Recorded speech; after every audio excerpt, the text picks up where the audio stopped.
All right, fellas, welcome back.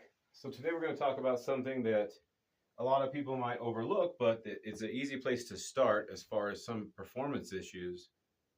And oftentimes when I get jobs, they've put a lot of parts on things, and it does make my job easier because I can use a process of elimination at some point. But you'd be surprised how many parts get hung over a loose belt.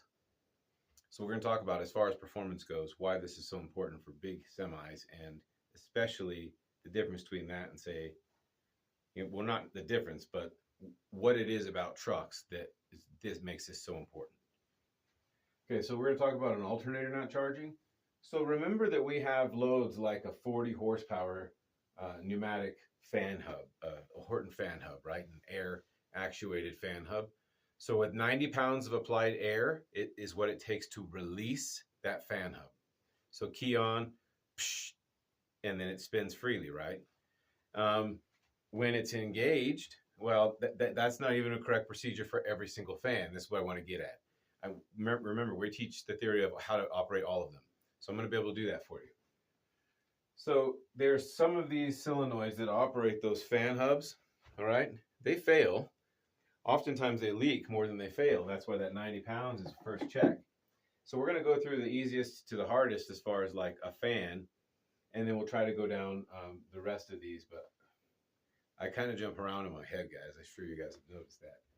Let's start with alternator. We'll come back to fan because I want to try to keep some continuum here. So we talk about an alternator not charging. So how do we check that sitting in the cab? First and fast way. We turn it to 1500, run it up, make sure the RPM is there, and look at the gauge. And if the gauge reads 13.5, 14.5, we're good to go as far as voltage goes, but that doesn't tell us anything about how many amps that alternator can put out. So we need to be able to generate a load to check a pulley, because sometimes when the load is applied, I'm sure you guys notice this, but when you apply power to an alternator, it makes it difficult to spin. With the pulley off even, key on. Depending upon the field being generated in that alternator, so you won't hear bearings failure or alternator failure until you apply a load. So here's one way you can do it. It's a 500 amp load tester. Obviously you have the analog gauges that sweep backwards and forth, but you should put a digital amp clamp on one of the positive, which is pulling, all right, and making sure that you're putting that on the alternator to load it down. We're going to get an alternator loads, testing them another day, but I want you guys to consider that even belt-driven things won't show that they're not tight enough or that the tension's not there until you apply the load. So it takes 10 horsepower, 7 to 10 to turn on an AC clutch. That's why a lot of them don't turn it on for ignition, like to start the truck. They take that parasitic load off of the engine to start it. Makes it easier. Longevity. So if we know that takes 40 horsepower though to run the fan, right? So we got this 10, 7 cutting in and out. We have a certain amount of draw for rotor pumps or whatever we're taking off that front pulley driven system. Each is taking its own draw, its own load, parasitic load. And they call it parasitic load because it's pretty much there all the time. Some of them are more cyclic than others, and that's why we're talking about fans. But to get into fans, you have to talk about air. So it would be poor not to teach you that. But you also, you wouldn't check air pressure unless you checked belt tension, right? So you're going to want to go and you're going to want to make sure, the easiest way I found to check and make sure that the tensioner, if it has a tensioner, that it is tracking, is to, in the dark is easiest.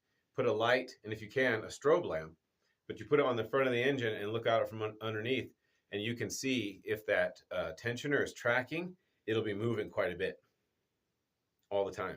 And if you can apply like air conditioning, it will put a load on and you'll see it track.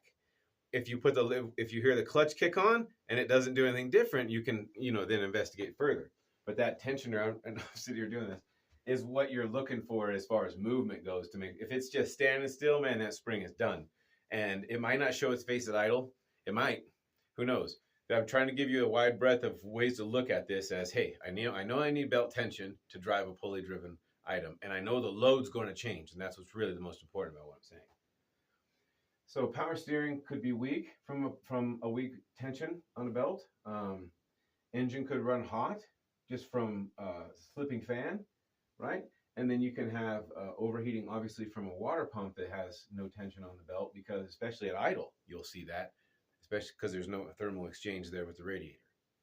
So I think I've covered everything I need to cover as far as that goes, but I do want to talk about the electrical side.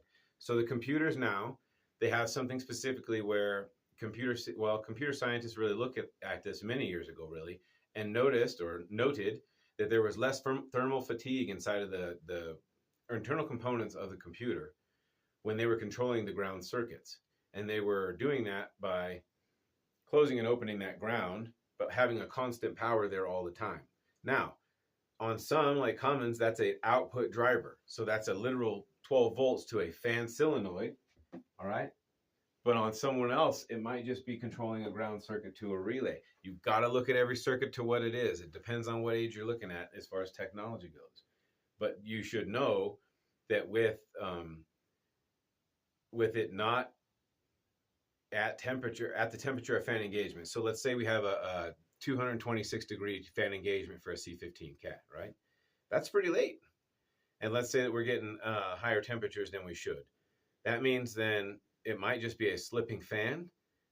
It could be a lack of adequate air to the fan, causing the clutch to slip, not the pulley, the clutch on the hub. And that's why that friction disc, when you turn the key, has a specification for that window between the hub and the friction disc.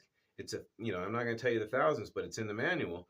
Look it up, because it's only allowed to be a certain depth, because when you let off, it has to have enough friction disc to hold the top of the fan hub on.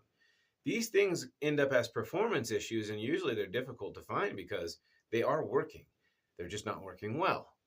So that's when we get into drivability and performance. It's your job to go out there and say, hey, I have to take the entirety of every system has to be at its top efficiency. And if it's not, it's because I know how to test it that I know it's not.